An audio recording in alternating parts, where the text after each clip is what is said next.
Soil health is vital for agriculture sustainability. The microbial diversity and its activities are important components of soil health.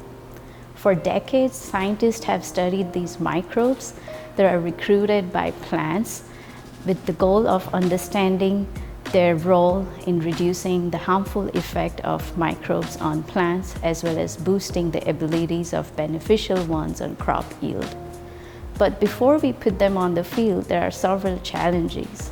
We designed a course that will provide foundational and applied knowledge of these plant-associated microbes and help students recognize the importance of these microbes in sustainable agriculture. This course is called Microbes for Sustainable Agriculture and is split into 3 components. 10% of the course will talk about agriculture sustainability, its importance, current practices, and challenges. 30% of the course will focus on the kinds of microbes and their interactions with plants.